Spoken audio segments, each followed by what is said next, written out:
एक बड़ी पुरानी कहावत है, कहते हैं जैसी धूप वैसी छतरी। ऐसा ही इस वक्त चल रहा है जियो पॉलिटिक्स में। हमने आपको कल ही बताया था कि किस तरीके से तुर्की ने हमसा के टॉप लीडर्स को जाने के लिए कहा है। स्क्रीन पर आप देख सकते हैं इन रिपोर्टों को। पर उसके बाद ऐसा क्या हुआ जिसके बाद एक तो इजराइल बहुत भड़क गया यूएन के ऊपर, और दूसरा इजराइल ने भारत से मांग कर दी कि आप हमास को एक आतंकवादी संगठन घोषित करो। स्क्रीन पर आप आर्टिकल देख सकते हैं। अर्दोगन ने ऐसा क्या किया जिसके बाद ये सारी बातें होने लगी, और भारत के लिए क्या ये बेहद आसान होने वाला है, क्या मुश्किलें आने वाली है। जानेंगे जियो पॉलिटिक्स में क्या कुछ चल रहा है। आइए जानते हैं इन खबरों को विस्तार से। अभी कई सारे देशों को देखा जा रहा है ना कि वो कभी कुछ बयान दे रहे हैं, कभी कुछ हरकतें कर रहे हैं, कभी कुछ हरकतें कर रहे हैं। जैसे एक एग्जांपल लीजिए, ये अरब देशों का न्यूज़पेपर है जिसमें लिखा हुआ आता है कि अल अक्सा फ्लड, इसकी वजह से डैमेज हो गया तुर्की और हमास के रिश्ते। और एक दूसरा अखबार देखिए, खुद द टाइम्स ऑफ इजराइल है, ये कह रहा है हमास चीफ को तुर्की ने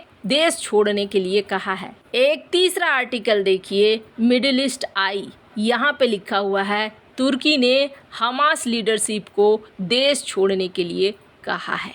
अब यहाँ पर बड़े बड़े ये न्यूज़पेपर, कुछ ऐसे न्यूज़पेपर जो खुद अरब देश से हैं और कुछ न्यूज़पेपर ऐसे जो इजराइल के हैं, इस बात को रिपोर्ट कर रहे थे कल तक। पर यहाँ पर सीन बदलता हुआ नजर आया। सीन कैसे बदला? सबसे पहले यूएन में सीन बदला। यूएन में क्या सीन बदला तो आपको बता दें, यूएन में एक गर्मा गर्म बहस भी हो गई। पहले रूस लेकर आया एक प्रस्ताव जो पारित नहीं हुआ, वोटिंग ही हार गया रूस। उसके बाद ब्राजील का प्रस्ताव आया तो अमेरिका ने उस पर वीटो लगा दिया। अब अमेरिका का एक प्रस्ताव आया इजराइल और हमास युद्ध को लेकर, जिसमें चाइना और रूस ने वीटो लगा दिया। अमेरिका के प्रस्ताव में क्या था तो अमेरिका कह रहा था कि हाँ, मानवीय सहायता के लिए कुछ दिनों के लिए इस सीज फायर को रोकना चाहिए, लेकिन कंप्लीट सीज फायर के पक्ष में अमेरिका खड़ा नहीं था। अमेरिका की एक लाइन और थी, अमेरिका हमास को एक आतंकवादी संगठन मान रहा था और हमास द्वारा किए गए कामों को निंदा कर रहा था। चाइना और रूस ने यहाँ पर वीटो लगा दिया।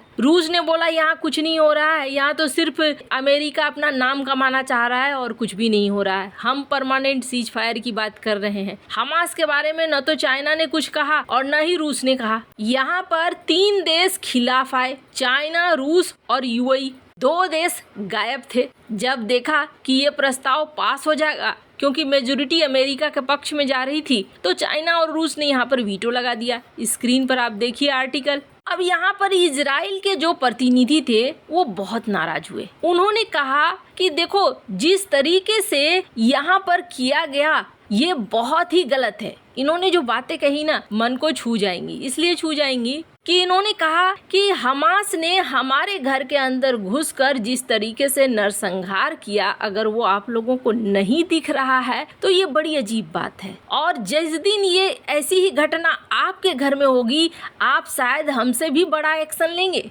आज आपको भले ये नहीं दिख रहा हो। स्क्रीन पर मिंट की इस रिपोर्ट को देख सकते हैं आप, जिसमें इजरायली प्रतिनिधि का गुस्सा फूटा। अर्दन जो कि प्रतिनिधि हैं, उन्होंने कहा कि इजराइल में हम अपने अस्तित्व के लिए लड़ रहे हैं, और अगर इसी तरीके का नरसंहार आपके देश में होता तो आप हमसे कई गुना ज्यादा रफ्तार में रिएक्शन दिखाते। खैर, लाख इजराइल कुछ भी बोला, लेकिन यहाँ पर मामला दब गया, वीटो हो गया, मतलब खेल खत्म हो गया। अब यहाँ यूएन में रूस और चाइना की ये चीजें देखते हुए तुर्की के भी बोल बदलते हुए नजर आए। और तुर्की ने क्या कहा, स्क्रीन पर आप आर्टिकल देखिए। तुर्की ने कहा कि हमास एक आतंकवादी संगठन नहीं है। नाटो का अहम मेंबर तुर्की ने हमास का समर्थन कर दिया। तुर्की के राष्ट्रपति रिसेप तैयब अर्दोगन ने इजराइल पर हमला करने वाले फलस्तीनी संगठन हमास का बचाव किया अर्दोगन ने पार्टी सांसदों से मुलाकात की। इस दौरान इजराइल पर जुल्म के आरोप भी लगाए। संसद में अपने एके पार्टी गुट की सभा को संबोधित करते हुए तुर्की के राष्ट्रपति रेजब तैयब अर्दोगन ने कहा कि इजराइल हमास को पश्चिम के साथ एक आतंकवादी संगठन के रूप में देख सकता है।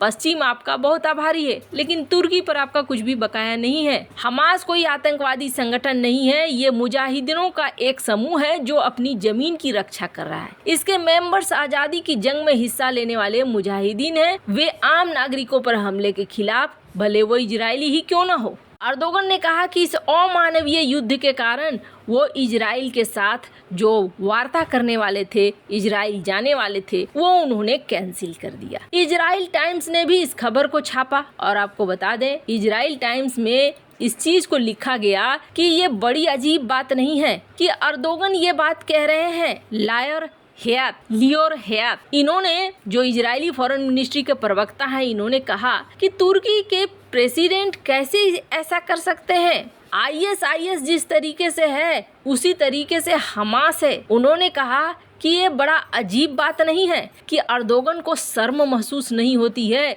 जब वो कुर्दिस्तान वर्कर्स पार्टी को टेररिस्ट कहते हैं, आतंकवादी कहते हैं और अपने देश में कहते हैं कि उनके खिलाफ मिलिट्री ऑपरेशन लो, और मिलिट्री ऑपरेशन करते भी हैं। अब ये बात ये क्यों कह रहे हैं? पहली बात आपको बता दूं, जिस तरीके से तुर्की ने पीकेके को एक आतंकवादी ऑर्गेनाइजेशन कहा, वैसे ही नेतन्याहू ने भी कहा है। स्क्रीन पर आप कटिंग देख सकते हैं आप, ये खुद इजराइल टाइम्स में छपा हुआ है। मतलब तुर्की का सपोर्ट किया है नेतन्याहू ने, और आज नेतन्याहू को सपोर्ट की जरूरत है तो तुर्की सपोर्ट नहीं कर रहा है। और जिस कुर्दिस्तान की बात हो रही है वो देखिए, ये जो इलाका है, इस इलाके में मैंने आपको बताया था कि कुर्द समूह के लोग अलग देश की मांग करते हैं। कई देशों में छिटपुट बासिंदे हैं, ये मिलकर मांग करते हैं और इसके लिए मूवमेंट चलाते हैं। और इसके लिए जब ये मूवमेंट चलाते हैं, हाल ही में एक हमला हुआ था संसद के सामने तुर्की में, जिसके बाद तुर्की ने एयर स्ट्राइक करना शुरू कर दिया था कुर्दिस्तान ग्रुप के ऊपर। इसी बात का उल्लेख इजराइल टाइम्स कर रहा है कि तुम्हें शर्म नहीं महसूस होती है जब तुम उन्हें आतंकवादी कहते हो, उनके ऊपर एक्शन ले लेते हो और हमारे द्वारा किए गए कामों को तुम गलत बता रहे हो। तो ये है पूरा मामला इस वक्त का। और ऐसे समय में